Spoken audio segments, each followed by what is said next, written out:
हम लोग बात कर रहे थे नेचुरल सिलेक्शन। तो हमने देखा था कि नेचुरल सिलेक्शन एक रिस्ट्रिक्टिव और डायरेक्टिव फोर्सेस हैं कि नहीं है, बल्कि एक कंस्ट्रक्टिव फोर्सेस हैं जो नेचुरल सिलेक्शन को इनवाइट कर सकती हैं अगर कोई कंस्ट्रक्टिव फोर्स है तो। अब हम यहाँ पे बात करेंगे टाइप ऑफ नेचुरल सिलेक्शन की। तो पहले मैं आपको 3 तरह का नेचुरल सिलेक्शन बताऊंगा,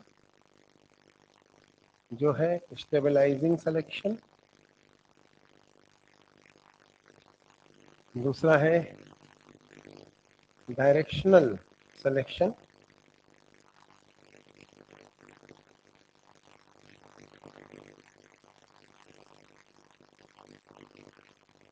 और तीसरा है डिसरप्टिव सिलेक्शन।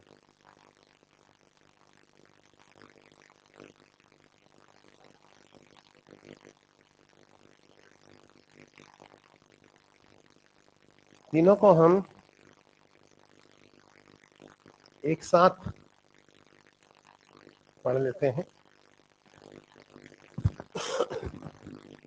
देखो, अलग अलग किस्म के इन्वायरमेंट में नेचुरल सिलेक्शन जो है ना, उसके उसूल अलग अलग होते हैं और नेचुरल सिलेक्शन होता भी अलग अलग तरह से है।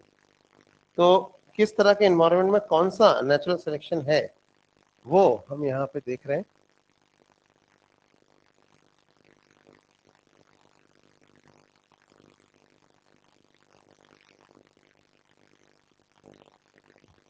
तो पहला जो है ना स्टेबलाइजिंग सिलेक्शन, ये ऑपरेट करता है इन अ कांस्टेंट एनवायरनमेंट। कांस्टेंट मतलब नॉन चेंजिंग, जिसमें कोई चेंज नहीं आ रहा। जबकि डायरेक्शनल सिलेक्शन जो है, it operates in a changing environment, मतलब डायनामिक जो एनवायरनमेंट। जबकि जो डिसरप्टिव सिलेक्शन है ना, it operates during a sudden large change.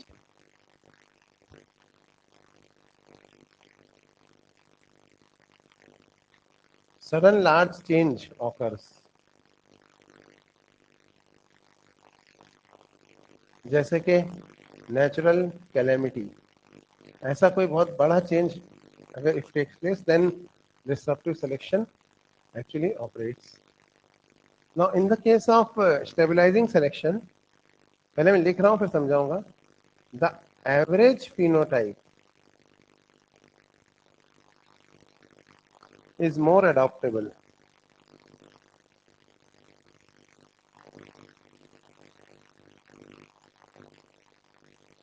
जबकि in case of a directional selection, one extreme phenotype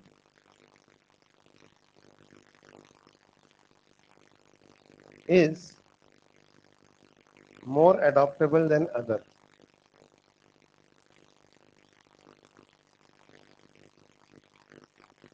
Or in the case of disruptive selection, both extremes are more adaptable than average.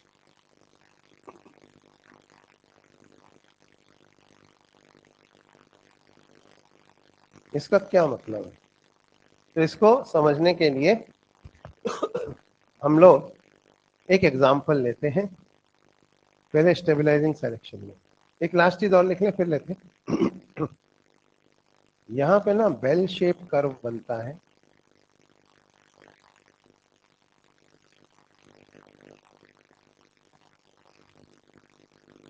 जबकि इस दूसरे वाले में shifting sand dune curve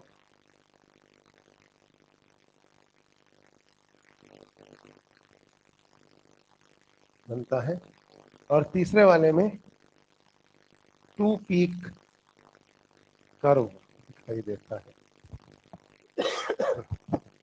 अब हम इसको समझते हैं।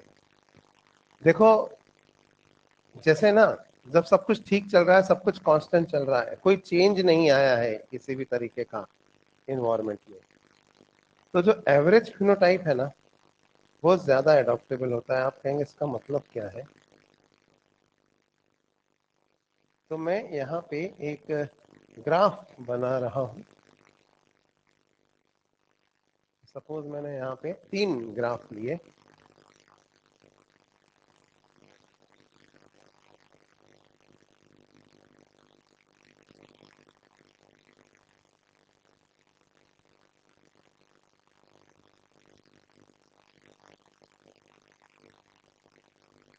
पहले ग्राफ में मैं ह्यूमन पॉपुलेशन को देख रहा हूँ और इस एक्सिस पे तो मैंने नंबर ऑफ न्यू बॉर्न्स लिए हैं कि कितने न्यूबॉर्न बेबीज पैदा हो रहे हैं।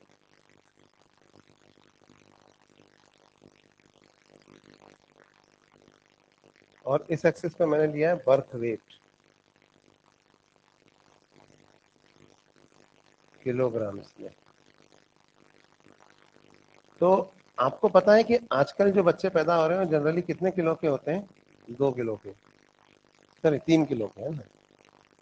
ऐसा हमेशा से नहीं था, लेकिन जो हमेशा से था या पिछले लाखों सालों से था वो ये था कि अर्थ के में जो जी की वैल्यू है वो कांस्टेंट है, अर्थ का मास जो है वो कांस्टेंट है, रोटेशन रिवोल्यूशन की स्पीड सब कांस्टेंट है। तो एक स्टेबलाइजिंग चीज बनी हुई है कि भाई इतना वेट इतना होना चाहिए, सब कुछ कांस्टेंट है, कुछ बदला नहीं है, फिजिकल फोर्सेस नहीं बदली है। बायोलॉजिकल फोर्सेस चेंज हो सकती हैं लेकिन बर्थ वेट इतना ज्यादा इन्फ्लुएंस इनिशियली नहीं हो रहा था, सब चीजें कांस्टेंट चल रही थी। और पिछले ये मान के चलो पिछले 10,000 ईयर्स से तो होमोसेपियन के लिए इन्वायरमेंट अच्छा ही है। हम लोगों के लिए कोई ऐसा एडवर्स चेंज नहीं आया है जिसकी वजह से हमारी स्पीशीज एक्सटिंक्ट हो जाए। आपने देखा कि लास्ट 1 लाख ईयर के बाद से होमोसेपियंस इंप्रूव होना शुरू हुआ। लास्ट 10,000 ईयर से तो ह्यूमन बींग्स है ना, होमोसेपियन जो हमारा लेटेस्ट वर्जन है, हम सब जो है वही चल रहा है, सब कुछ ठीक चल रहा है, सब कुछ अच्छा चल रहा है। तो ऐसे में क्या हुआ कि हम लोग बेबी पैरा से बच्चे को कब डिलीवर करना है बाहर, बर्थ वेट, हमने इसके बारे में पहले भी चर्चा करी थी एक बार, याद होगा आपको। याद है जब हमने बात करी थी कि गेस्टेशन पीरियड इंक्रीज हो रहा है या डिक्रीज हो रहा है ना। तो इसमें क्या है कि बच्चे हर तरह के पैदा होते हैं। वैसे एवरेज बर्थ वेट 2.5 से 3 किलो होता है, 3 किलो होता है कि, लेकिन बच्चे तो हर तरह के पैदा होते हैं, कोई 1 किलो वाले भी, कोई 2 किलो वाले भी, कोई 4 वाले भी, 5 वाले। लेकिन पैदा तो सब होते हैं, लेकिन सर्वाइवल की प्रोबेबिलिटी सबसे ज्यादा किसकी होती है? सर्वाइवल की प्रोबेबिलिटी सबसे ज्यादा उसकी होती है जिसका वेट आइडियल सर्कमस्टेंसेस में जो वेट होना चाहिए उतना होता है। जैसे 1 से लेके 5 किलो तक के सब बच्चे पैदा होते ही हैं। 0 kg का तो कोई पैदा नहीं होता, पर ऐसे अब इसमें क्या हो रहा है कि पैदा तो सब हो रहे हैं, अलग अलग वेट के हो रहे हैं, लेकिन इन्वायरमेंट हमारा ऐसा है इस समय कि बचने की प्रोबेबिलिटी किसकी ज्यादा है? जिसका वजन 3 किलो के जितने ज्यादा आसपास होगा। 1-1.5 किलो वाले तो अंडर नरिश्ड बच्चे हैं, वैसे ही मर जाते हैं। 4.5-5 किलो वाला ओवर नरिश्ड है, वो भी नहीं बच रहा है ना। तो जिसका वजन 3 किलो के जितना आसपास होगा उसके बचने की प्रोबेबिलिटी उतनी ही ज्यादा होगी। आजकल के एनवायरमेंट में, आजकल कैसा एनवायरमेंट चल रहा है? कांस्टेंट एनवायरमेंट जो चल रहा है उसमें, है ना। तो average phenotype is more adaptable than the extreme. तो एक्सट्रीम जो है वो सेलेक्ट हो रहे हैं, और कौन सेलेक्ट हो रहा है? एवरेज। और एवरेज के 1 किलो वाले तो मर ही जाते हैं, 5 वाले भी मर जाते हैं, 1.5 वाला एक आध बच गया, 4.5 वाला एक आध बच गया, 2 किलो वाले कुछ बचते हैं, 4 वाले भी कुछ बचते हैं, 2.5 या 3.5 वाले बहुत ज्यादा बचते हैं, 3 वाले तो बहुत ही ज्यादा बचते हैं, है ना।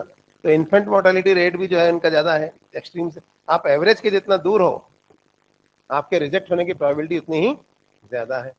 तो इसलिए बॉडी अडॉप्ट भी ऐसे हो गई है कि जब बच्चा 3 किलो का हो जाता है तो उसे बाहर डिलीवर कर देती है। 3 किलो से पहले डिलीवरी स्टार्ट नहीं होती, 3 किलो के बाद डिलीवरी रुकती नहीं है। मतलब मार्चुरेशन का जो टाइम है, बॉडी के अंदर ऐसा रिफ्लेक्स बन गया है कि जब बच्चे का वेट 2.5 से 3 किलो हो जाता है, जो कि होता है कब? 9वें महीने के कंप्लीशन पे, तो बॉडी के अंदर अपने आप पार्चुरेशन की जो रिफ्लेक्स है वो स्टार्ट हो जाती है। तो ये एवरेज फिनोटाइप के बारे में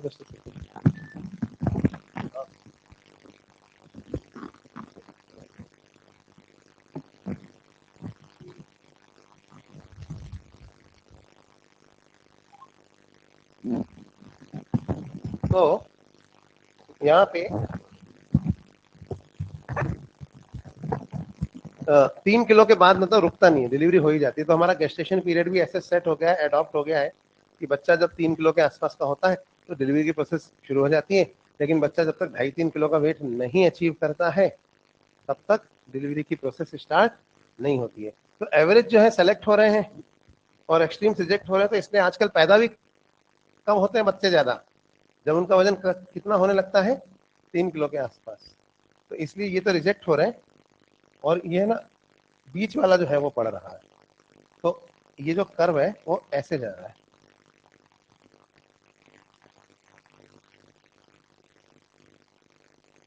अब ये आपने चर्च की बेल देखी होगी, ऐसी होती है ना चर्च की बेल, तो ये बेल शेप कर्व है, क्योंकि इसमें क्या हो रहा है बीच में से ऊपर उठ रहा है, ये रिजेक्ट हो रहे हैं, एक्सट्रीम्स रिजेक्ट हो रहे हैं, और जो एवरेज के जितना करीब है उसका सेलेक्ट होने की प्रोबेबिलिटी उतनी ज्यादा है। तो average phenotype is more adaptable than extremes and bell shape curve is formed. पहला वाला समझ में आया, एवरेज के अडॉप्टेशन के चांस ज्यादा। दूसरा वाला विस्टन बेटुलेरिया टिपिका, आपको चेंजिंग इन्वायरमेंट, यहाँ पे हम एग्जांपल लेंगे इंडस्ट्रियल मिलेनिज्म। ये एग्जांपल याद है आपको? तो इन्वायरमेंट चेंज हो रहा है इसमें, कभी पॉल्यूशन कम हो जाता है कभी ज्यादा हो जाता है, बताया था।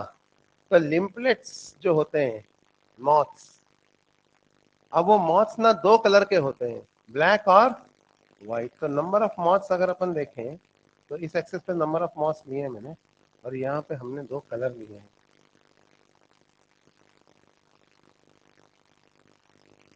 ब्लैक और व्हाइट।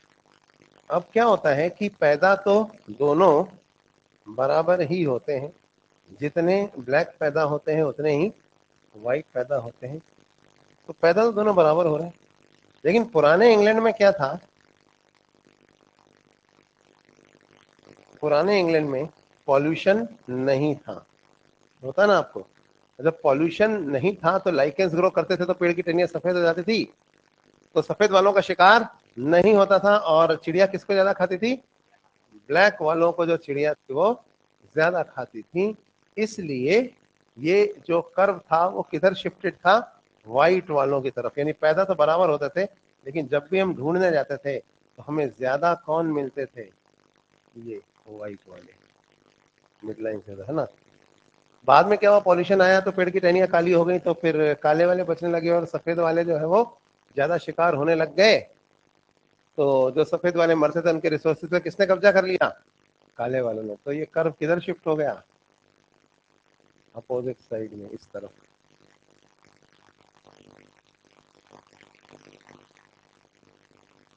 अब वापस उधर जा रहा है, क्यों, क्योंकि अब फिर से इंग्लैंड में पॉल्यूशन कम हो गया है। तो शिफ्टिंग सैंड ड्यून कर्व, रेगिस्तान में रेत के टीले होते हैं ना, जो हवा के बहाव के साथ कभी इधर और कभी इधर, जिधर की हवा चल रही है उधर बह दिए, है ना। तो ये शिफ्टिंग सैंड ड्यून कर्व कहलाता है। इसमें एक एक्सट्रीम दूसरे से ज्यादा एडॉप्टेबल होता है, और ये चेंजिंग इन्वायरमेंट में ऑपरेट करता है। इन्वायरमेंट में चेंज आ रहा था ना ऊपर, इंडस्ट्रियल पॉल्यूशन, तो इसको हम कहते हैं शिफ्टिंग सैंड ड्यून कर्व। ये दूसरा वाला समझ में आया।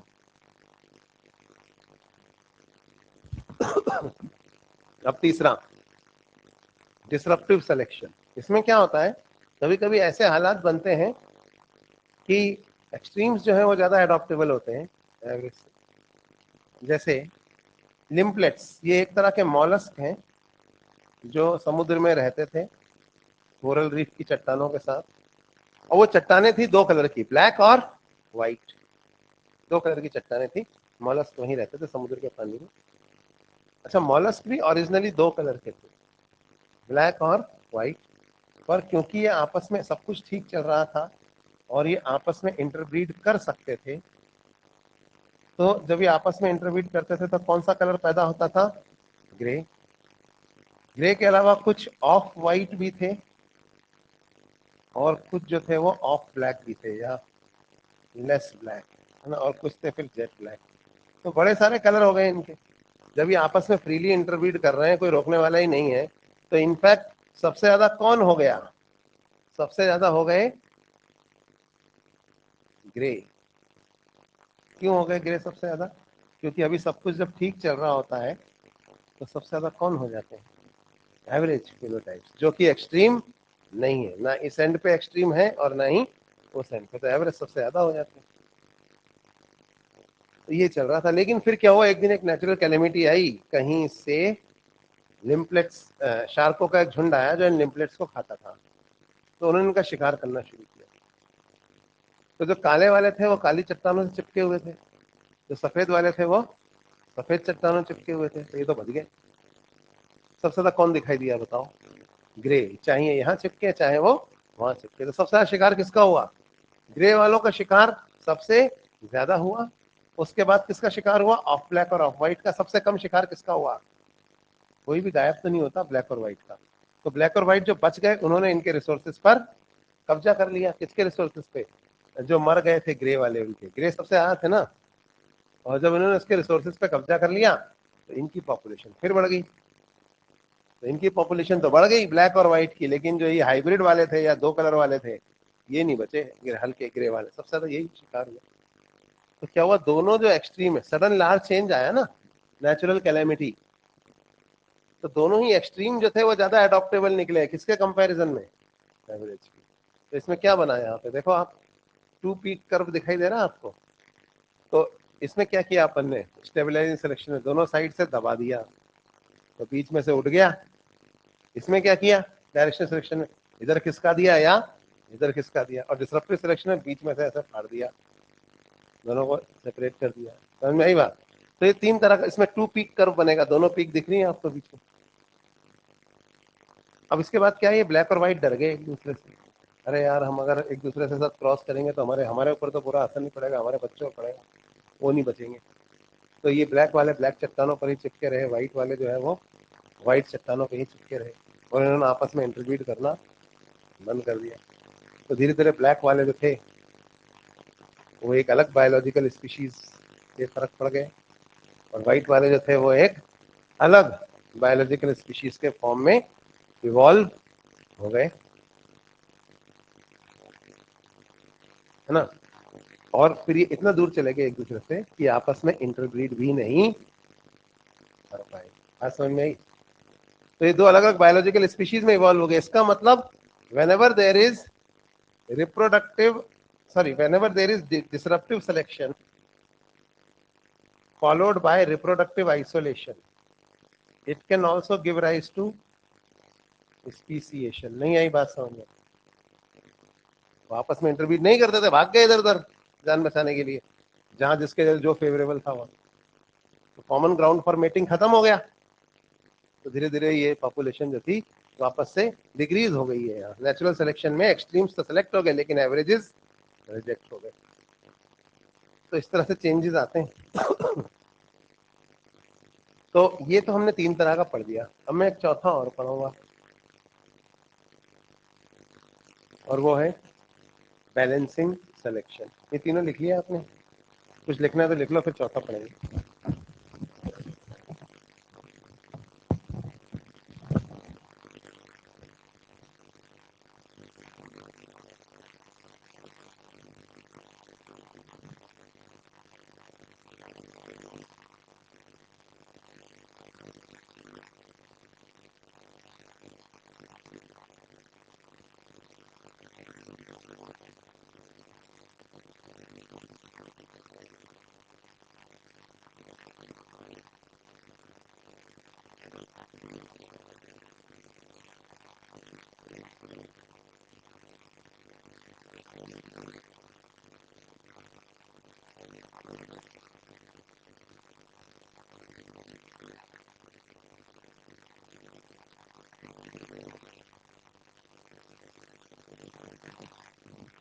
चलिए, हो गया? कोई लिख तो नहीं रहा? हो गया? देखो, बैलेंसिंग सिलेक्शन क्या होता है पहले मैं बता देता हूँ, एनालॉजी से समझ लेते हैं। उसके बाद फिर जो हमें पढ़ना है वो देखते हैं। चलो, तो पहले मैं चौथे तरीके का सिलेक्शन हम देखने जा रहे हैं, which is known as balancing selection. अब तक मैंने आपको क्या पढ़ाया कि नेचर जो है वो फेवरेबल यानी यूजफुल वेरिएशंस को सेलेक्ट करता है और हार्मफुल वेरिएशंस को रिजेक्ट करता है। कभी कभी यूजफुल के साथ यूजलेस भी सेलेक्ट कर सकता है, लेकिन किसको कभी सेलेक्ट नहीं करता? हार्मफुल को। लेकिन अगर कभी नेचर ही अपने उसूलों के अगेंस्ट चला जाए, अपने सिद्धांतों के अगेंस्ट, और यूजफुल वेरिएशंस के साथ साथ विशेष सर्कमस्टेंसेस में या हालात में किसी हार्मफुल वेरिएशन को भी सेलेक्ट कर ले, ये तो गलत हो जाएगी ना बात, ये तो उसूल नहीं था उसका। अब ये देखो, ये हमारी अर्थ है, ये नॉर्थ पोल है और ये साउथ पोल है। आपको पता होना चाहिए कि ये जो एरियाज हैं, ये वाले, ये देखो, ये वाला और ये वाला, इन्हें पोलर एरियाज कहते हैं। जबकि दो ट्रॉपिक्स जो इक्वेटर के दोनों तरफ से गुजरती हैं, एक इधर से और एक इधर से, कौन कौन सी ट्रॉपिक्स हैं ये? ट्रॉपिक ऑफ कैंसर, और इस तरफ क्या है? Tropic of Capricorn. ये जो दो ट्रॉपिक्स है ना, इनके बीच का जो एरिया है, इसको हम सब ट्रॉपिकल रीजन, उष्ण कटिबंधीय क्षेत्र कहते हैं। सुना है इसका? तो this is the subtropical region and these are the polar regions, है ना। बस मुझे इतना बता दो कि गर्मी कहाँ ज्यादा पड़ती है, पोलर रीजन में या सब ट्रॉपिकल रीजन में? ये पता है सबको? सबको पता है ना? अच्छा, पोलर रीजन ठंडे होते हैं और सब ट्रॉपिकल रीजन गर्म होते हैं। दूसरी बात, पोलर रीजन के कुछ कंट्रीज का एग्जांपल दो पोलर रीजन्स के, जैसे डेनमार्क, स्वीडन, न्यूजीलैंड, रशिया का ऊपर वाला हिस्सा, है ना। तो ये सब क्या है? ये सब पोलर रीजन्स हैं। सब ट्रॉपिकल रीजन का एग्जांपल दो। इंडिया, अफ्रीका, चाइना, ठीक है ना। तो ये हो गया सब ट्रॉपिकल रीजन। चलो, दो बातें होंगी। तीसरी बात, मुझे ये बताओ, ये जो बीमारियां हैं, डेंगू, मलेरिया, जो मच्छरों से फैलती हैं, ये कहाँ ज्यादा होती हैं? यूरोप में या एशिया में? मतलब पोलर रीजन्स में या सब ट्रॉपिकल रीजन में? डेंगू मलेरिया कहाँ ज्यादा होता है? हमारे यहाँ ज्यादा होता है, चाइना, इंडिया, अफ्रीका में। That means malaria is more common in subtropical reason. इसमें कोई डाउट तो नहीं है किसी को? अब आओ एक बीमारी के बारे में बात करते हैं। बीमारी का नाम है सिकल सेल एनीमिया। सुना है कभी? इसमें होता क्या है सिकल सेल एनीमिया में? थोड़ा चेंज आ जाता है ना कोड में। क्या होता है बताओ? Glutamic acid is replaced by, हाँ, तो क्या होगा? नॉर्मल जो आरबीसी होता है, एक नॉर्मल आरबीसी, वो कैसा होता है? बाइकॉन्केव होता है, क्योंकि उसके अंदर जो हीमोग्लोबिन है, नॉर्मल हीमोग्लोबिन है। तो नॉर्मल आरबीसी दोस्तों ऐसा होता है, आपने देखा होगा, बाइकॉन्केव, है ना। तो दिस इज बाइकॉन्केव। और इसमें जो हीमोग्लोबिन है, सपोज ये है, तो ये कैसा हीमोग्लोबिन है? ये नॉर्मल हीमोग्लोबिन है, मान लीजिए, है ना।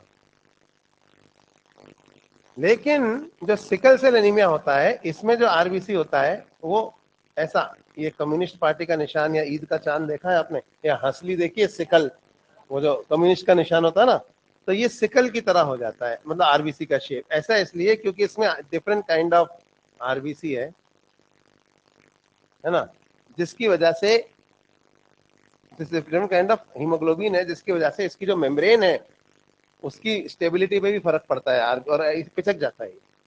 तो इसकी ऑक्सीजन कैरिंग कैपेसिटी जो है वो कम हो जाती है। तो याद रखिए, सिकल शेप आरबीसी जो है ना, उसकी ऑक्सीजन कैरिंग कैपेसिटी जो है वो कम है as compare to normal RBC. तो ये कम ऑक्सीजन कैरी करता है। ऐसा हो कब जाता है? जैसे मान लीजिए हीमोग्लोबिन नॉर्मल, हीमोग्लोबिन नॉर्मल, तो ये आदमी तो नॉर्मल है, हीमोग्लोबिन नॉर्मल, हीमोग्लोबिन सिकल कर दिया, और हीमोग्लोबिन सिकल और सिकल। ये सही नहीं है, पर समझाने के लिए बता रहा हूँ, है ना। तो अब देखो भाई, ये आदमी तो नॉर्मल है, इसको तो कोई फर्क नहीं पड़ेगा, और ये तो फैटल है, ये तो मर ही जाएगा, नहीं मर जाएगा? इसको क्या प्रॉब्लम आएगी? ये हो गया हमारा सिकल सेल एनीमिया का पेशेंट। सही नहीं है, समझाने के लिए ले रहा हूँ खाली, है ना। तो ये जिंदा तो रहेगा, लेकिन मान लीजिए कि ये एक डोमिनेंट रेट है या कुछ भी उसको कैरी कर रहा है ना, जिसकी वजह से आरबीसी इसके खराब हो गए, इस आदमी को क्या समस्या हो जाती है? इसको समस्या ये हो जाती है, अच्छा कि है ना, इसके ऑक्सीजन न्यूट्रिशन कम मिलता है ना, इसके मतलब आरबीसी कम ऑक्सीजन कैरी कर पाते हैं ना, तो सेल्स को ऑक्सीजन कम दे पाते हैं, फिर आदमी जल्दी थक जाता है, जल्दी हाँफ जाता है, ज्यादा मेहनत नहीं कर पाता, वीक है ये, एक्सर्शन नहीं कर पाएगा। एनीमिया है ना इसको, एनीमिक पेशेंट के साथ जो जो होता है वो है इसको, क्योंकि टिश्यू लेवल पे ऑक्सीजन की जो डिलीवरी है वो कम हो रही है ना। तो ये है सिकल सेल एनीमिया का पेशेंट। तो इसका तो नेचुरल सिलेक्शन होगा, ये तो नॉर्मल ट्रेट है, होगा कि नहीं होगा? ये तो अपने आप ही एलिमिनेट हो जाएगा। क्या इसका नेचुरल सिलेक्शन होगा सिकल सेल एनीमिया वाले का? ये यूजफुल है या हार्मफुल है? सिकल सेल एनीमिया यूजफुल है या हार्मफुल है?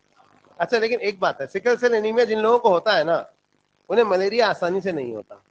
वो इसलिए क्योंकि प्लाज्मोडियम अपनी लाइफ साइकिल का एक हिस्सा आरबीसी के अंदर पूरा करता है।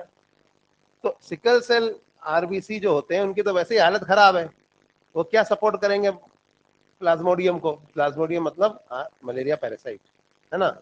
तो sickle cell anaemia, normal RBC में तो प्लाज्मोडियम बढ़िया सरवाइव करता है, लेकिन सिकल सेल एनीमिया वाले आरबीसी जो है उनमें प्लाज्मोडियम सरवाइव नहीं करता। तो हम कह सकते हैं कि सिकल सेल एनीमिया जिन लोगों को होता है ना, उन्हें मलेरिया आसानी से नहीं होता। Sickle cell anaemia resist malaria, ये सब आप पढ़ चुके हैं, पता है आपको, मैं तो इससे आगे की बात बता रहा हूँ क्या होगा। हाँ, क्या बोल रहे हो? हाँ, अभी आ गया समझ में? अच्छा, तो जिन लोगों को सिकल सेल एनीमिया होता है उन्हें मलेरिया आसानी से नहीं होता। क्यों नहीं होता पता है? क्योंकि प्लाज्मोडियम मर जाता है जो मलेरिया फैलाने आया था हमारे अंदर, ये अपनी लाइफ साइकिल पूरी नहीं कर पाया। चलो बताओ फिर, सिकल सेल एनीमिया होना अच्छी बात है या बुरी बात? बुरी बात है। इसमें अच्छा क्या है? आदमी थकान रहेगी, बीमार रहेगा, बुरी बात है।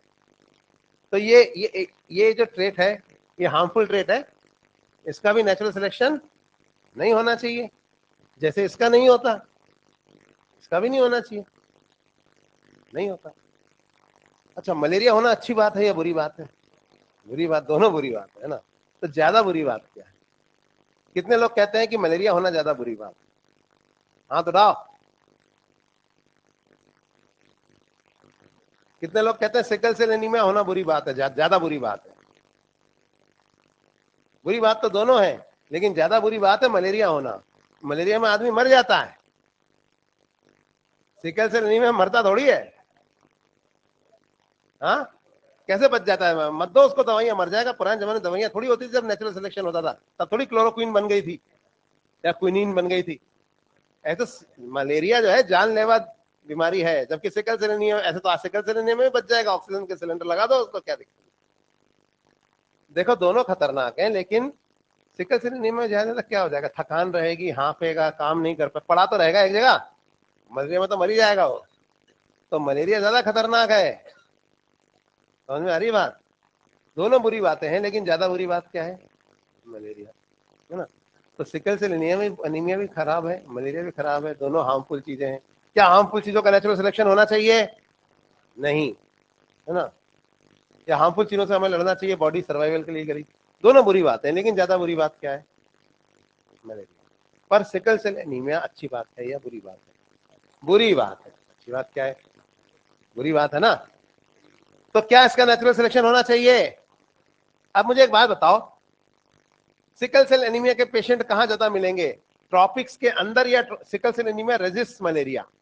सिकल सेल एनीमिया के पेशेंट सब ट्रॉपिकल रीजन में ज्यादा मिलेंगे या ट्रॉपिक के बाहर ज्यादा मिलेंगे? कितने लोग कहते हैं कि ट्रॉपिक के अंदर ज्यादा मिलेंगे सिकल सेल एनीमिया के पेशेंट? चार हाथ। कितने लोग कहते हैं ट्रॉपिक के बाहर ज्यादा मिलेंगे? अबे अंदर मिलेंगे, बाहर कैसे मिलेंगे? यही तो क्वेश्चन, जहां दूसरे मास्टर खत्म होते हैं वहां से मैं शुरू होता हूँ। ये क्वेश्चन है जो नीट में आते हैं और आपको लोग पढ़ाता नहीं है कॉन्सेप्ट, नहीं क्या रटा देते हैं, glutamic acid replace by valine, रट लो 4 बार, ये आएगा। और यही पता नहीं है कि सिकल सेल एनीमिया के पेशेंट मिलेगा। हम यहाँ पे क्या पढ़े, एवोल्यूशन। ये सुना होगा ना आपने, सिकल सेल एनीमिया, सब ट्रॉपिकल रीजन, सर्जिस्ट मलेरिया, नहीं सुना कभी जिंदगी में? पढ़ा ही नहीं फिर तुमने। तो भैया सिकल सेल एनीमिया जो है इसके पेशेंट्स ट्रॉपिक के अंदर ज्यादा मिलेंगे। आप कहेंगे अंदर क्यों ज्यादा मिलेंगे? पहले तो मैं लिख दूं, यही मिलेंगे ज्यादा। अच्छा, मलेरिया कहाँ ज्यादा मिलेंगे? यहाँ अंदर। क्यों? तो जवाब वही है। सिकल सेल एनीमिया होना अच्छी बात है या बुरी बात है? बुरी बात है। तो क्या इस ट्रेट का नेचुरल सिलेक्शन होना चाहिए? नहीं होना चाहिए, नहीं होता, ना यहाँ होता है ना यहाँ होता है। फिर यहाँ क्यों हो रहा है? ये वैसा ही है, मैं आपको एनालॉजी समझाता हूँ। जैसे मैं एक बड़ा ईमानदार आदमी हूँ, मैंने एक सोचा कि मैं एक पॉलिटिकल पार्टी बनाऊंगा, चुनाव लड़ूंगा, और मेरी पार्टी का टिकट मैं सिर्फ ईमानदार लोगों को दूंगा, सबसे ईमानदार, जिसके ऊपर कोई मतलब कोई दागी उम्मीदवार को मैं, ऐसा सुना है आपने, कई लोग ऐसा बातें करते हैं, वो आज कहाँ है वो बात छोड़ दो, लेकिन ऐसी बातें करते हैं, है ना। तो अब मैंने भी यही सोचा कि मैं सब, मेरी पार्टी का टिकट सिर्फ ईमानदार लोग को दूंगा, और मैंने ऐसा किया भी। मैंने अपनी पार्टी बनाई, मैंने एक जगह पे चुनाव लड़ा। अरे अच्छी, बड़ी अच्छी जगह थी, वहां पे कोई क्राइम नहीं था, कुछ नहीं था। कहाँ क्राइम नहीं है? आप मान लो भारत में ऐसी कोई जगह हो जहाँ बहुत कम क्राइम हो, तो हम मान लेते हैं, है ना। तो वहां पे मैंने चुनाव लड़ा, और मैंने अपनी पार्टी के उस स्टेट के सारे जो टिकट्स हैं सब ईमानदार लोगों को दिए, और चुनाव जीता भी सही। फिर उसके बाद मैंने दोबारा सोचा मैं अब दूसरे स्टेट में भी चुनाव लड़ूंगा। एक दूसरे स्टेट में मैं गया जहां बहुत ज्यादा क्राइम था, है ना, जहां बड़े बड़े बाहुबली थे, गुंडे थे, चुनाव सब ऐसे ही लोग लड़ा करते थे। वहां भी मैंने अपनी पार्टी के उम्मीदवार खड़े किए, लेकिन इस बार मैंने क्या किया पता है? ईमानदार लोगों को टिकट दिया अपनी पार्टी का, जैसे मैं करता, लेकिन कुछ कॉन्स्टिट्यूएंसीज में मैंने भी एक बाहुबली या ताकतवर या गुंडे को टिकट दे दिया, या अपराधी को टिकट दिया। तो लोगों ने कहा भाई आपने अपने उसूल कैसे छोड़ दिए? आप तो कहते थे हमेशा ईमानदार लोग को टिकट देंगे, यहां आपने अपराधी को टिकट क्यों दिया इस कॉन्स्टिट्यूएंसी में? मैंने कहा देना पड़ा। और क्यों देना पड़ा? क्योंकि इसके सामने जो दूसरी पार्टियों के उम्मीदवार खड़े हैं वो तो और भी बड़े अपराधी हैं। वो अगर जीत के चुनाव तो वो तो पता नहीं क्या करेंगे। हमारा वाले को हमने कहा है देखो भाई, तुम जब जीत जाओ चुनाव तो भ्रष्टाचार थोड़ा सा कर लेना, ज्यादा मत करना। तो अभी क्या करें? आपके सामने चॉइस ही नहीं है, क्योंकि कोई शरीफ आदमी उसके अगेंस्ट खड़ा ही नहीं होना चाहता। ऐसा सुना है ना आपने, कई बार ऐसा होता है कि कुछ कॉन्स्टिट्यूएंसीज ऐसी हैं जहां सब तरफ से गुंडे ही गुंडे खड़े हैं, कोई शरीफ आदमी खड़ा ही नहीं होना चाह रहा। तो शरीफ आदमी खड़ा ही नहीं रहा तो हम भी किसी गुंडे को ही टिकट देंगे फिर। लेकिन हम अपने वाले को कहेंगे तुम थोड़ा सा ना कम नुकसान पहुंचाना, भ्रष्टाचार थोड़ा सा करना, ज्यादा मतलब। तो कई बार क्या होता है, नेचर अपने उसूल के अगेंस्ट जाता है। इसे कहते हैं बैलेंसिंग सिलेक्शन। आपने भगवत गीता पढ़ी है, कुरान शरीफ पढ़ी, सब में लिखा है कभी ना कभी वध करना। हालांकि हम अगेंस्ट हैं हत्या करने के, पर हर हर बाइबल में भी सब जगह क्या लिखा है? Sometimes we have to kill certain people because they are not good. तो कई बार कोई ऐसी चीजें भी करनी पड़ती हैं जो रिलीजन नहीं सिखाता है।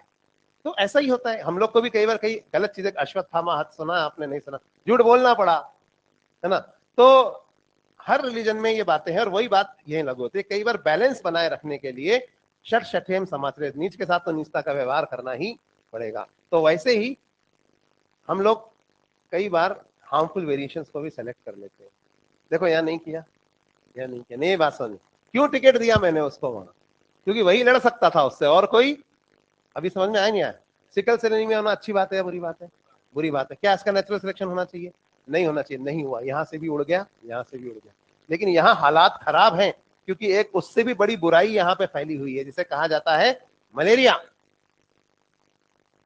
तो मलेरिया से लड़ने के लिए सिकल सेल एनीमिया प्रोटेक्शन देता है। तो बुराई होने के बावजूद इन जोग्राफिकल सर्कमस्टेंसेज में, सब ट्रॉपिकल रीजन में इसका नेचुरल सिलेक्शन अभी भी हो रहा है, और इसे कहते हैं बैलेंसिंग सिलेक्शन। कितने लोगों को समझ में आया? समझ में आया? तो अब असर्शन रीजन सुनो कैसे आते थे एम्स में। पहले तो ये बताओ, मलेरिया की वजह से सिकल सेल एनीमिया है कि सिकल सेल एनीमिया की वजह से मलेरिया है? मलेरिया की वजह से है ना। मलेरिया क्यों है? यहां मलेरिया ज्यादा क्यों होता है सब ट्रॉपिकल रीजन? क्योंकि यहाँ पे टेम्परेचर ज्यादा है। गंदा पानी इकट्ठा मत करो, मच्छर पैदा हो, बोलते हैं ना, गंदे पानी में मच्छर का लार्वा ब्रीड करता है। तो गंदा पानी तो यहाँ भी इकट्ठा होता है, यहाँ भी इकट्ठा होता है, और यहाँ भी इकट्ठा होता है। लेकिन यहाँ पे क्या होता है कि टेम्परेचर लो है, और मॉस्किटो का जो लार्वा है उसको ब्रीड करने के लिए एक पर्टिकुलर टेम्परेचर चाहिए।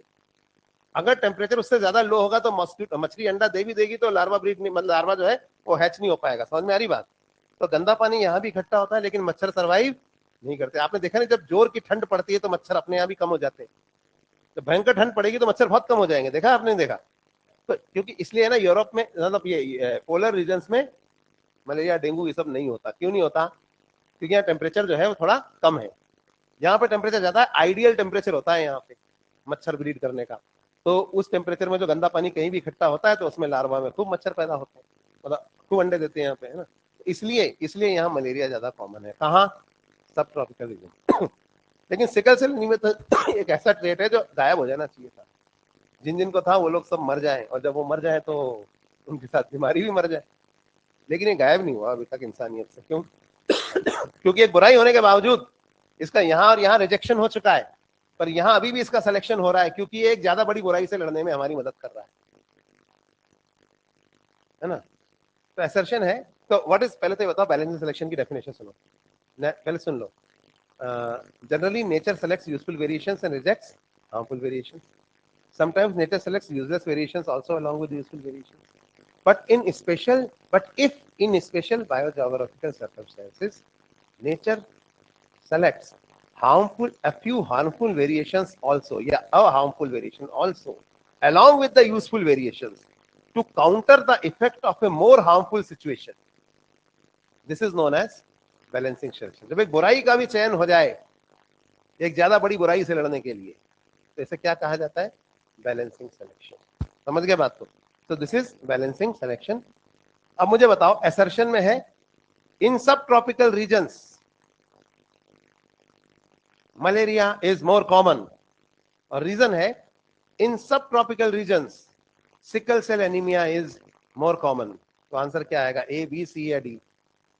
ए इज मतलब कि दोनों करेक्ट है और रीजन उसका सही एक्सप्लेनेशन है। बी है कि करेक्ट तो है लेकिन एक्सप्लेनेशन सही नहीं है। सब तो पता है ना आपको। सब ट्रॉपिकल रीजन में, हिंदी में बोल देता हूँ, सब ट्रॉपिकल रीजन में मलेरिया ज्यादा कॉमन है, ये है असर्शन। और रीजन है सब ट्रॉपिकल रीजन में सिकल सेल एनीमिया ज्यादा कॉमन है, ये है रीजन। आंसर आएगा बी। दोनों सही है, लेकिन मलेरिया क्यों ज्यादा कॉमन है सब ट्रॉपिकल रीजन में? क्योंकि वहां टेम्परेचर ज्यादा होता है, ये सही रीजन है। अब उल्टा कर देते हैं। असर्शन है in subtropical region sickle cell anaemia is more common, और रीजन है in subtropical area malaria is more common. अब ये आ जाएगा। तो मतलब हम मलेरिया को, अगर हम सिकल सेल एनीमिया को हटा दें सब ट्रॉपिकल रीजन से, तो क्या मलेरिया गायब हो जाएगा? अगर हम मलेरिया हटा दें सिकल सेल एनीमिया से, तो क्या सब ट्रॉपिकल रीजन से हम मलेरिया हटा दें, सारे मच्छर मार दें, तो क्या सिकल सेल एनीमिया गायब हो जाएगा? गायब हो जाएगा। नहीं आ रही बात समझ? तो मलेरिया की वजह से सिकल सेल एनीमिया है, समझे बात को? तो सिकल सेल एनीमिया की वजह से मलेरिया नहीं है वहां। तो इसे कहते हैं बैलेंसिंग सिलेक्शन। हो गया? इसमें कोई डाउट? लिखना है तो एक पैराग्राफ लिख सकते हो, लिखा देता हूं फिर बनाना। क्या लिखोगे? Generally nature selects useful variations and rejects harmful. But if in generally nature selects useful variations and rejects the harmful.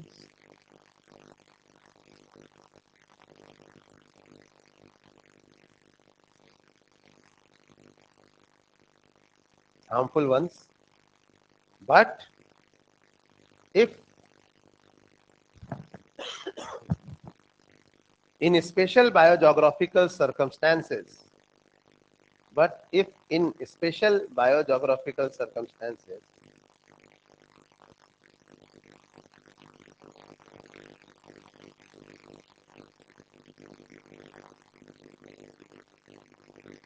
the nature along with useful variations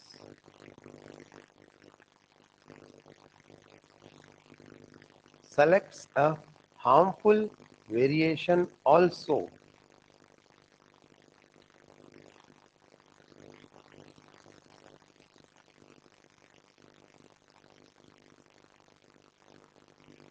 To counter the effect of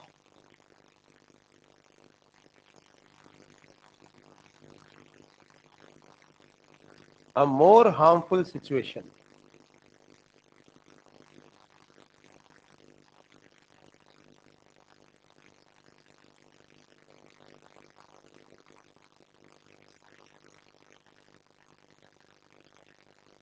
Such a selection is called as balancing selection.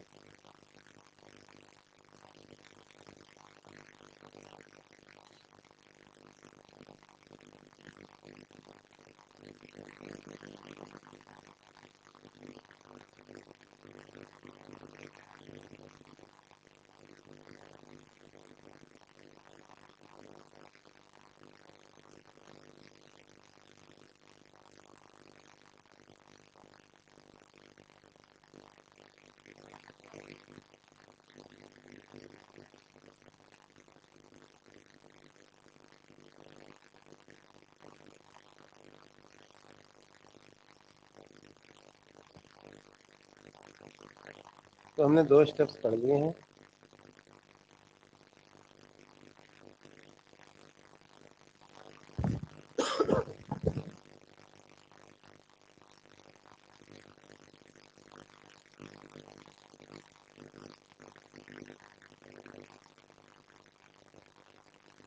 पहला था genetic, मतलब genetic variation in a population. हम क्या पढ़ रहे हैं? हम पढ़ रहे हैं mechanism of evolution, modern concept. पहला स्टेप हमने पढ़ा genetic variation in a population. दूसरा क्या पढ़ा? Natural selection. इसकी वजह से क्या होगा? अब स्पीशीज क्रिएट होगी। तो हम तीसरा स्टेप पढ़ेंगे अब, जिसे कहते हैं हम स्पीसिएशन। पढ़ें तो बात करते हैं तीसरे स्टेप की, यानी कि स्पीसिएशन की। लिख रहे हो कुछ?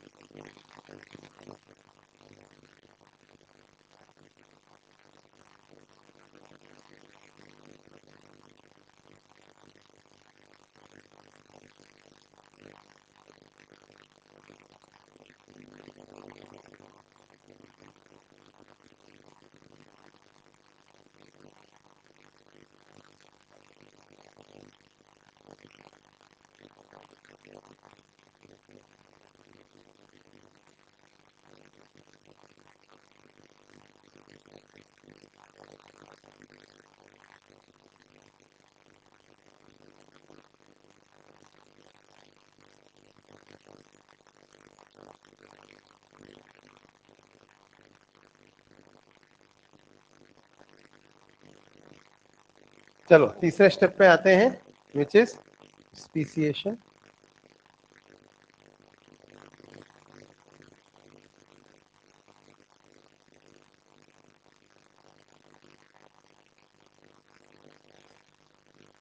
Formation of a new species from the pre-existing ones is called as speciation.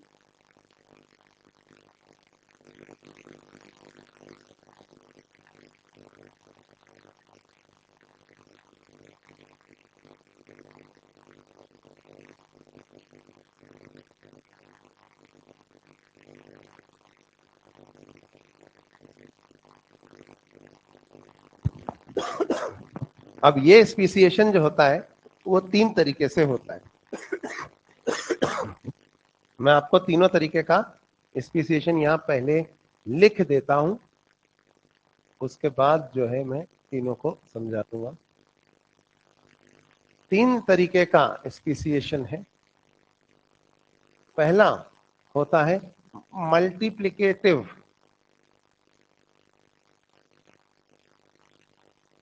या divergent speciation.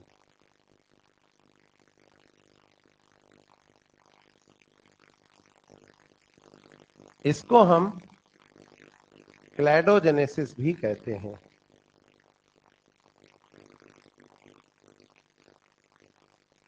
Also called cladogenesis. पहले मैं लिख लूं फिर आप लिखना। दूसरा होता है फाइलेक्टिक स्पीसिएशन,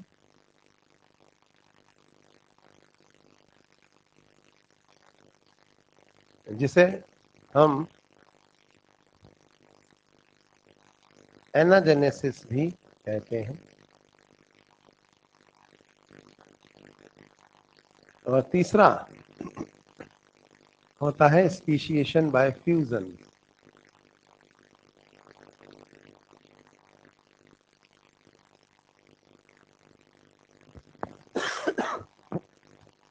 अब तीनों में फर्क क्या होता है, तो इसको समझने के लिए पहले हम मल्टीप्लिकेटिव स्पीशिएशन के बारे में बात करते हैं।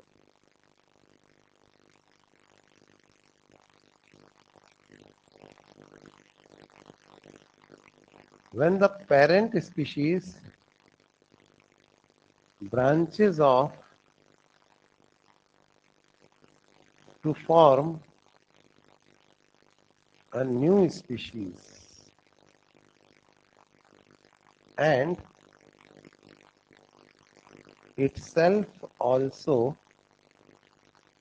continues to exist। यानी पेरेंट स्पीशीज से एक नई स्पीशीज ब्रांच होकर पैदा होती है और पेरेंट स्पीशीज खुद भी जिंदा रहती है। ऐसी सिचुएशन में total number of species increase हो जाएगा कि नहीं हो जाएगा? नहीं आ रही बात समझ में? पेरेंट स्पीशीज थी, उससे ब्रांच होके एक नई स्पीशीज बनी और वो स्पीशीज खुद भी जिंदा है, तो ऐसे में टोटल नंबर ऑफ स्पीशीज क्या होगा? बढ़ जाएगा, है ना। लेकिन अगर पेरेंट स्पीशीज खुद ही एक नई स्पीशीज में बदल गई, parent species itself transforms into a new species। जैसे इयोहिप्पस, मीजोहिप्पस, मेरीहिप्पस, प्लायोहिप्पस, इक्वस, सुना है कभी ऐसा आपने? ये क्या है? ये घोड़े की वैरायटी है।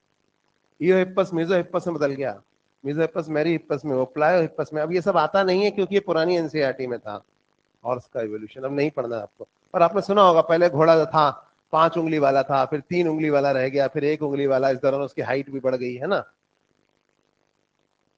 क्रोमैग्नन मैन मिलता है क्या आजकल? होमोसेपियन मिलता है, क्यों? तो क्रोमैग्नन ही तो होमोसेपियन में बदल गया, क्रोमैग्नन गायब हो गया। तो जब एक स्पीशीज खुद एक दूसरी स्पीशीज में बदल जाए, है ना, तो टोटल नंबर ऑफ स्पीशीज का क्या होता है बताओ? सेम रहती। तो total number of species remain constant.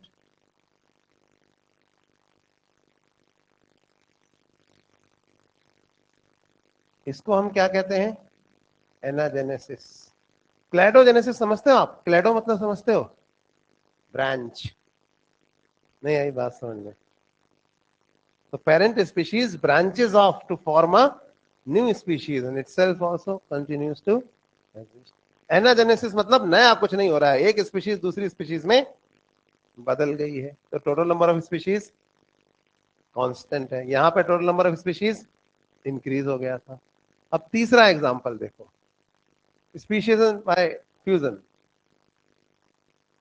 दो अलग अलग स्पीशीज थी, जैसे मान लो एक रैंडम एग्जांपल, रियल नहीं है, रैंडम। हमारे यहाँ पे मिलता है ब्राउन ब्लैक बियर, काला भालू होता है। अंटार्कटिका में मिलता है suppose polar bear.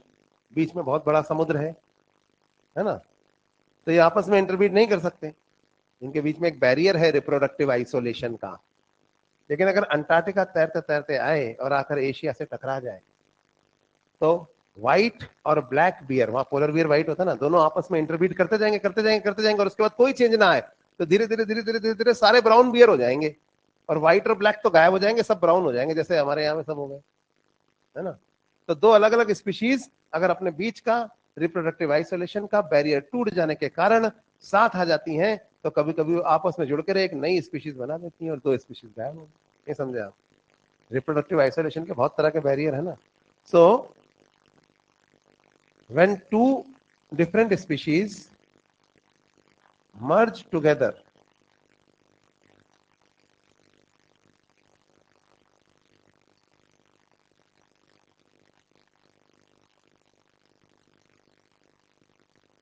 to form a single new species,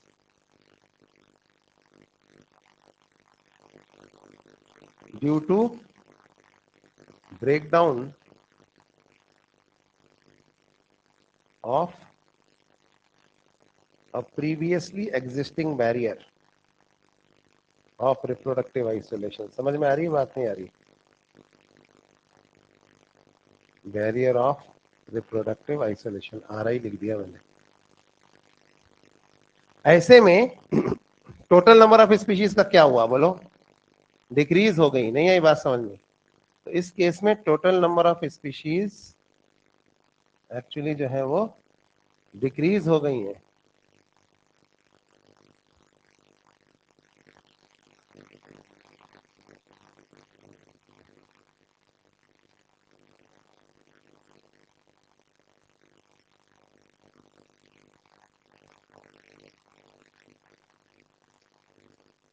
तो इसे कहते हैं स्पीसिएशन बाय फ्यूजन, क्योंकि टोटल नंबर ऑफ स्पीशीज जो है वो पहले से कम हो गई है।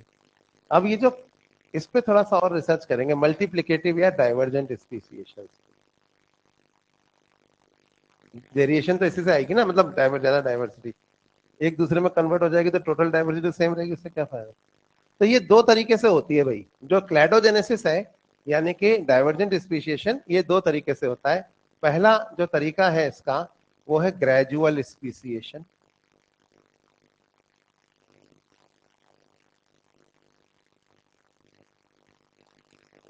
और दूसरा है इंस्टेंट स्पीसिएशन।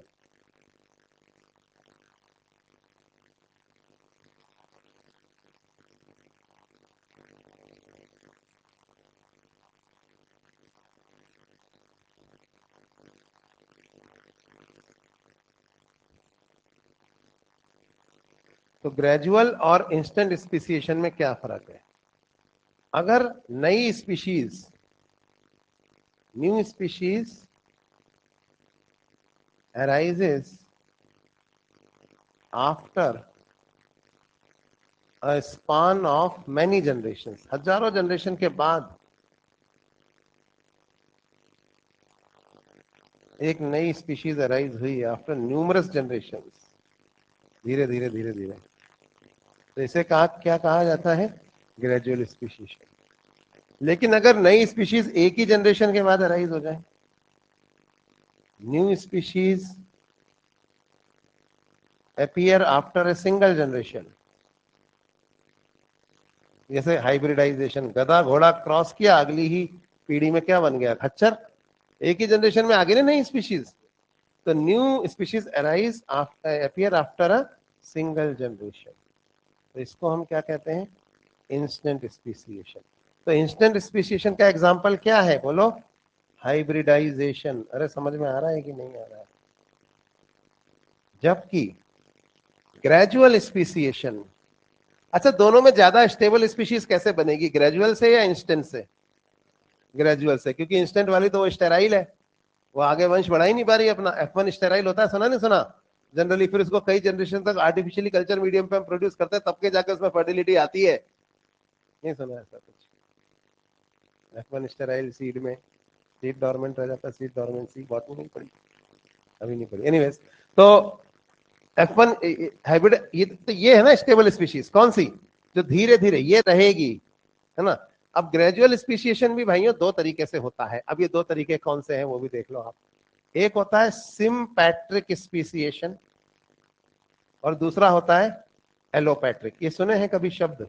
ये नहीं दिए हैं एनसीईआरटी में पर पूछे जाते हैं। तो एक होता है एलोपैट्रिक स्पीसिएशन और एक होता है सिम्पैट्रिक स्पीसिएशन। क्या फर्क होता है दोनों में? देखो, एलोपैट्रिक स्पीसिएशन कब कहते हैं? ये तब कहते हैं जब बैरियर फॉर रिप्रोडक्टिव आइसोलेशन, यानी रिप्रोडक्टिव आरआई लिख दिया मैंने, reproductive isolation barrier is geographical.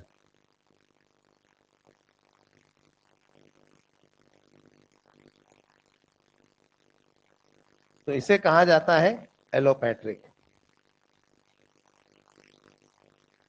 जबकि सिम्पैट्रिक में क्या होता है? रिप्रोडक्टिव आइसोलेशन का जो बैरियर है, मैं इधर लिख के दे रहा हूं, आप लिख लेना अपने हिसाब से। रिप्रोडक्टिव आइसोलेशन का जो बैरियर है वो ज्योग्राफिक नहीं है, कुछ और है। आप कहेंगे और क्या होता है? अरे बताता हूँ। Reproductive isolation barrier is non geographic. और भी बहुत सारे बैरियर होते हैं। अब ज्योग्राफिकल बैरियर का मतलब क्या है? बीच में कोई समुद्र है, कोई पहाड़ है, जिसकी वजह से इधर वाले उधर नहीं जा पा रहे, उधर वाले इधर नहीं जा पा रहे,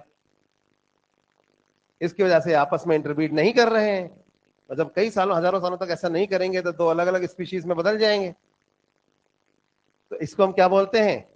एलोपैट्रिक स्पीशिएशन।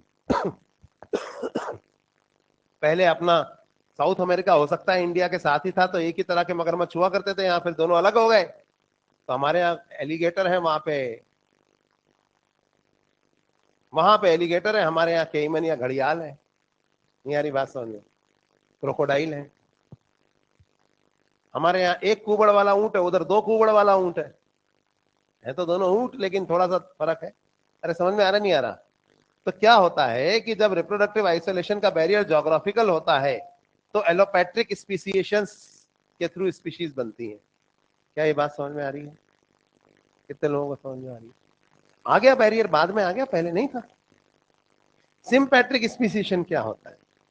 कोई ज्योग्राफिकल बैरियर नहीं है, फिर भी दो अलग अलग स्पीशीज में बदल जाएंगे, क्योंकि बैरियर कई बार नॉन ज्योग्राफिकल होते हैं। मैं समझाता हूं कैसे।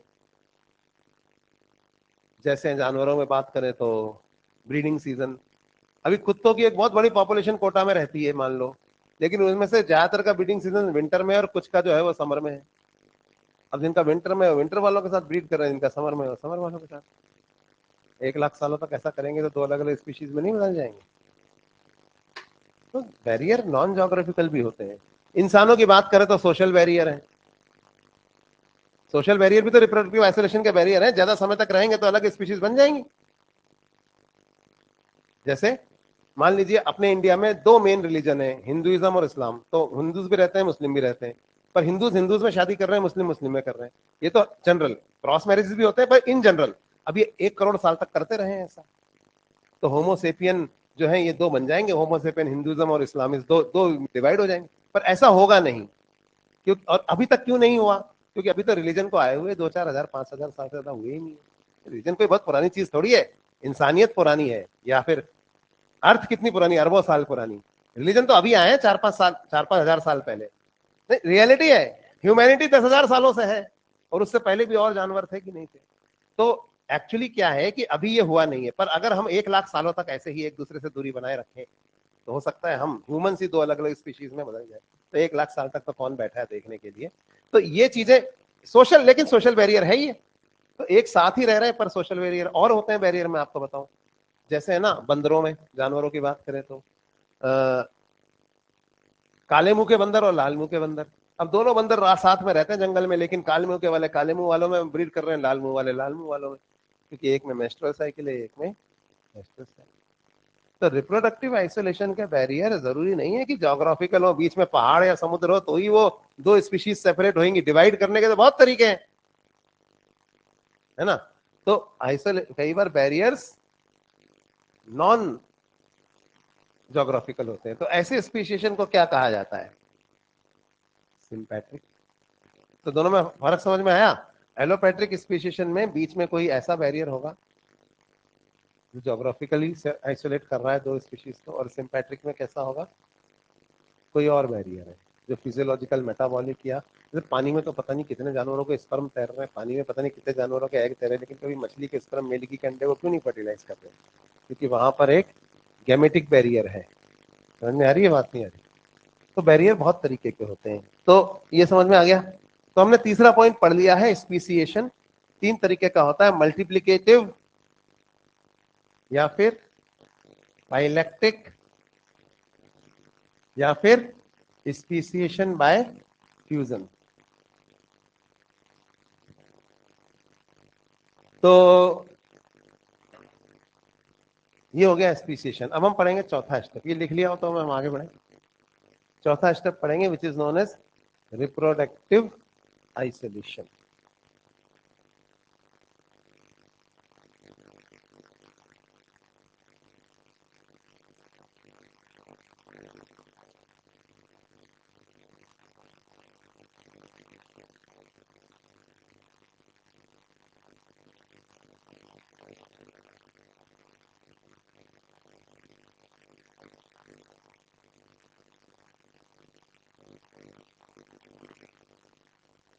So the mechanism that checks interbreeding between two groups of population, yeah, which prevents interbreeding between two groups of population is known as reproductive isolation. तो हम चौथा स्टेप देख रहे हैं, reproductive isolation.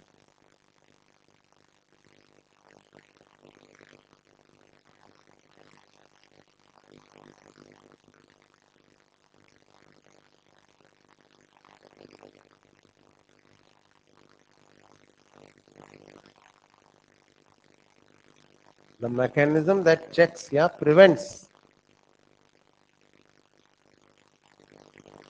interbreeding between two groups of same population। बाद में तो different हो जाएंगी, इसलिए सेम हटा देता हूँ। तो ऐसे मैकेनिज्म्स को हम रिप्रोडक्टिव आइसोलेशन कहते हैं। अब ये मैकेनिज्म दो तरह के होते हैं, प्री मेटिंग आइसोलेशन मैकेनिज्म्स और पोस्ट मेटिंग आइसोलेशन मैकेनिज्म्स। तो इधर हम लिखेंगे pre mating isolation mechanisms,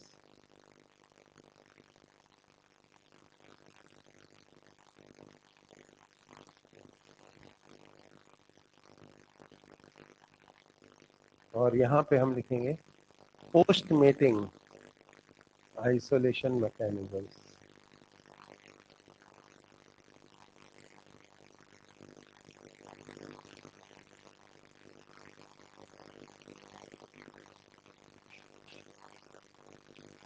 pre mating यानी मेटिंग से पहले के क्या क्या आइसोलेशन मैकेनिज्म्स हो सकते हैं, क्या क्या बैरियर्स हो सकते हैं reproductive isolation.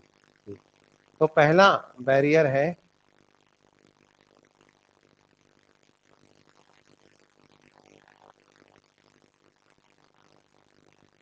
Geographical barrier,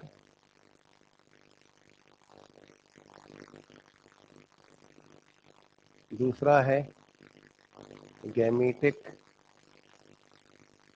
barrier, तीसरा है फिजियोलॉजिकल बैरियर, चौथा है टेम्पोरल बैरियर, बिहेवियरल बैरियर की जगह आइसोलेशन लिख लो तो ज्यादा अच्छा रहेगा, बात एक ही है।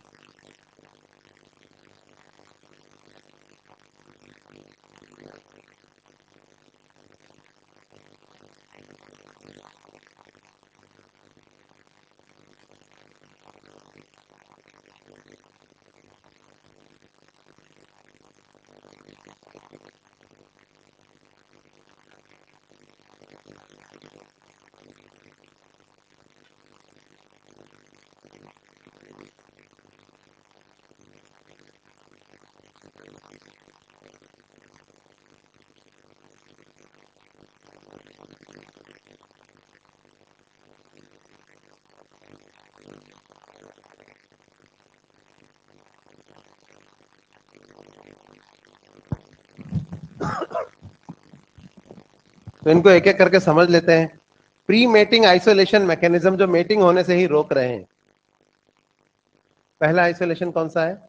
Reproductive isolation. कौन सा? ज्योग्राफिकल। समझ गए, समझाने की जरूरत ही नहीं।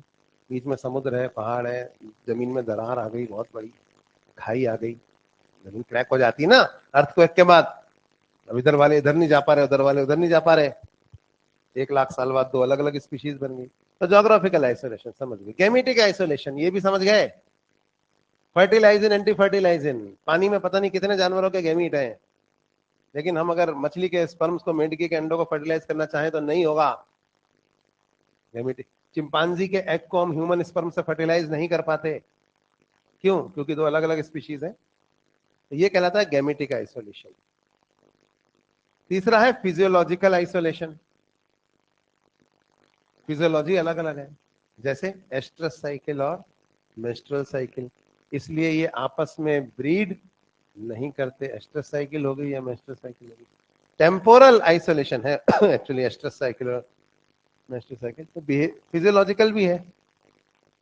अब फिजियोलॉजिकल आइसोलेशन में मत लिखो इसको, एस्ट्रस साइकिल और मेस्ट्रल साइकिल को, अच्छा ठीक है लिख लो, यही लिख लो, ये सही है। फिजियोलॉजिकल हो गया एस्ट्रस साइकिल और मेस्ट्रल साइकिल। टेम्पोरल आइसोलेशन बताओ चलो। ब्रीडिंग सीजन अलग अलग है, किसी का गर्मी में है और किसी का सर्दियों में है, तो रहते तो साथ ही हैं लेकिन ब्रीडिंग जो है वो अलग अलग टाइम पे कर रहे हैं। कुछ गर्मी वालों गर्मी में कर रहे हैं, ठंड वाले ठंड। समझ में आ रहा है नहीं आ रहा? तो फिजियोलॉजिकल में हो गया साइकिल्स, रिप्रोडक्टिव साइकिल्स। टेम्पोरल में हो गया different breeding seasons. Behavioural isolation, इसका भी एग्जांपल बताता हूं, जैसे नॉकटर्नल और डायर्नल। पोर्चुगल में से बहुत सारे रेबिट्स, खरगोश लाए गए गल्पागोस आइलैंड में।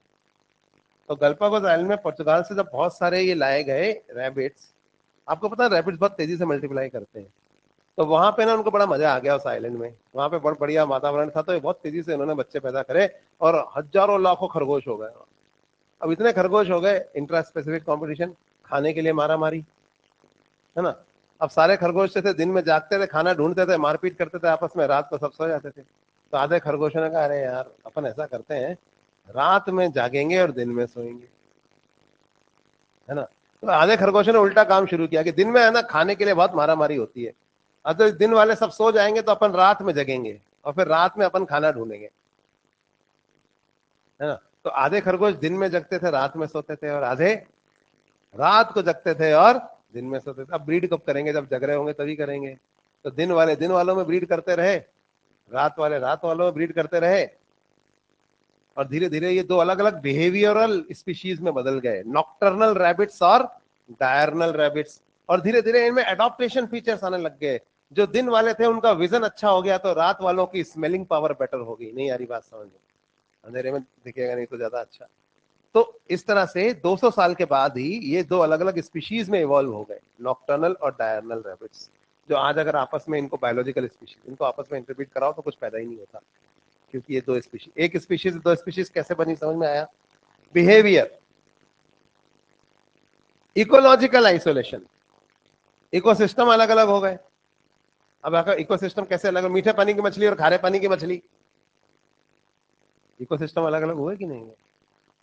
आर्बोरियल और एक्वेटिक बर्ड्स, मैं समझाता हूं। जैसे इकोसिस्टम कैसे अलग हुए, जैसे पहले कौवे, अब कौवे सब पेड़ पे रहते थे जंगल में, और जो पेड़ पे मिलता था वही खाते थे।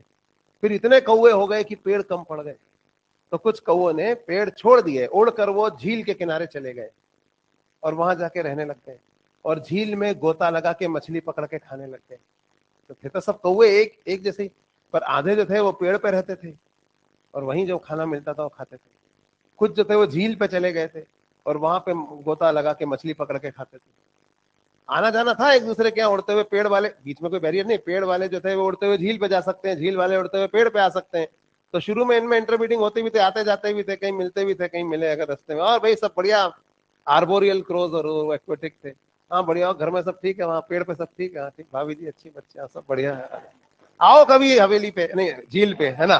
तो हाँ आप भी आओ कभी, पेड़ पे आओ, आओ आप, किसके पास टाइम है? हाँ आएंगे आएंगे आएंगे, एग्जाम आ रहा है, किसके पास टाइम है आने जाने का? तो ना ये पेड़ वाले झील पे जाते थे, ना झील वाले जो थे वो पेड़ पे आते थे। धीरे धीरे, अब पहले तो थोड़ा बहुत इंटरब्रीडिंग होती हुई थी, अब वो का पेड़ वाले पेड़ वालों में ब्रीड करने लग गए, झील वाले झील वालों, पेड़ वाले जो कौए थी, हम अपनी बेटी को वहाँ झील पे नहीं भेजेंगे, वहां पे बहुत मछली पकड़वाते हैं, नहीं। अब झील वाली नहीं, हम नहीं जाएंगे वहां ऊपर, यही ढूंढो लड़का कौवा, मतलब, है ना, पेड़ झील में। तो इस तरह से धीरे धीरे इनकी ब्रीडिंग भी वहीं शुरू हो गई, सबको लोकल में चाहिए। तो उधर भी और इधर भी। तो इसमें क्या हुआ, धीरे धीरे धीरे धीरे एक दूसरे इतना दूर चले गए कि 200-500 साल बाद ये दो स्पीशीज में बदल गए, आर्बोरियल क्रोज और एक्वेटिक क्रोज। और अब इंटरवीड करते भी नहीं आपस में। समझ में आई बात? तो ये था इकोलॉजिकल आइसोलेशन। और आखिरी है mechanical isolation. Different in body size, species same है लेकिन बॉडी साइज बहुत ज्यादा डिफरेंट है। अब जैसे बुलडॉग और पामेलियन दोनों कुत्ते हैं, देखा जाए। अब बुलडॉग और पामेलियन की शादी नहीं हो सकती क्योंकि बॉडी साइज में फर्क बहुत ज्यादा है। और पामेलियन के नहीं, मेरे पेरेंट्स नहीं मानेंगे, बुलडॉग दो तो आपको तो बहुत। तो ये डिफरेंस इन बॉडी साइज, ये भी एक तरीका हो गया ना। तो ये क्या हुआ, ये मैकेनिक, स्पीशीज सेम है लेकिन बॉडी साइज में फर्क है। अब आ जाओ पोस्ट मेटिंग आइसोलेशन मैकेनिज्म, यानी मेटिंग के बाद भी आइसोलेशन, अभी भी दुनिया जीने नहीं देगी क्योंकि ये अलग अलग बैरियर है। पहला, हाइब्रिड इनफर्टिलिटी, संतान हो गई लेकिन क्या हुआ, स्टेराइल है। बताया था ना मैंने आपको कि F1 स्टेराइल है, मतलब इनफर्टिलिटी आ गई उसमें, जिसकी वजह से वो अपना वंश आगे नहीं बढ़ा पा रही। पोस्ट मेटिंग, हाइब्रिड इनकम्पैटिबिलिटी, अब ये क्या होता है वही बताता हूँ। कई बार पता है कई फीमेल्स में प्रेगनेंसी होती है और due two reasons unknown abortion हो जाता है, फिर प्रेगनेंसी फिर एबॉर्शन हो गया। ये दरअसल सिबलिंग स्पीशीज है, नहीं समझे। और उन दोनों लड़का लड़की की अगर अलग अलग शादियां हो गई होती ना, दोनों के बच्चे हो जाते, पर वो साथ में इनकम्पैटिबल है। ऐसे रेयर केसेस होते हैं पर होते हैं, तो उनके बीच में कंपैटिबिलिटी नहीं है, इसकी वजह से उनकी प्रेगनेंसी नहीं होती, वो बच्चा सर्वाइव नहीं करता, असिस्टेड रिप्रोडक्टिव टेक्नोलॉजी देनी पड़ती है। इसे कहते हैं हाइब्रिड इनकम्पैटिबिलिटी। कई बार होती है हाइब्रिड इनवायबिलिटी, बच्चा बन तो जाता है, पैदा भी हो जाता है, लेकिन बहुत ही वीक होता है, ज्यादा दिन सर्वाइव नहीं करता, जैसे एराइथ्रोब्लास्टोसिस फीटलिस सुना है आपने। तो इस तरह की और बीमारियां, सर्वाइव नहीं कर पा रहा है बच्चा, बच्चा बन गया, पैदा भी हो गया, लेकिन ज्यादा दिन सर्वाइव नहीं करा क्योंकि बहुत वीक था, वीक प्रोजेनी। समझ में आया। और लास्ट है hybrid breakdown. What is hybrid breakdown?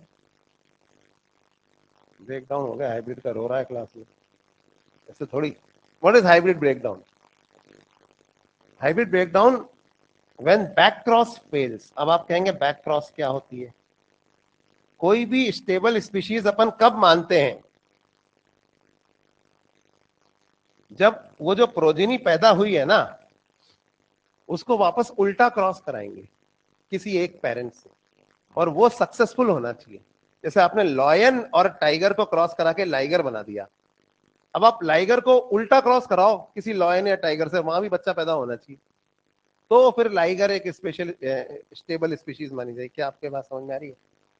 वो फेल हो गया, तो स्टेबल स्पीशीज बनी नहीं पाई। जब बैक क्रॉस फेल हो जाता है, बैक क्रॉस मतलब किसी एक पेरेंट के साथ क्रॉस और उससे कोई प्रोजेनी पैदा नहीं हो रही है, तो this is known as hybrid breakdown. So these are post mating isolation में। समझ में आ रहा है? टाइम हो गया है ना। तो ये चौथा स्टेप था, कौन सा था? Reproductive isolation. Post mating isolation mechanism मतलब जब उसके बाद भी प्रोजेनी सर्वाइव स्पीशीज नहीं बन पा रही। तो हमने 4 स्टेप पढ़ लिए किस चीज के? Modern concept of evolution. तो इस तरह से स्पीशीज इवॉल्व होती है। अगली क्लास में मुझे सबसे पहले याद दिलाना, हार्डी विनबर्ग इक्विलिब्रियम लॉ का थ्योरेटिकल पार्ट पूरा करेंगे अपन, है ना, फिर आगे बढ़ेंगे। और 9 तारीख तक तो रुकोगे ना? 9 तक है ना क्लास अपनी? मेरे ख्याल से इवोल्यूशन खत्म कर दूंगा मैं 9 तक। ज्यादा कुछ है नहीं, 4 लेक्चर है अभी तो, 3 तो होंगे, 4 कितने, हो जाएगा, इवोल्यूशन खत्म हो जाएगा।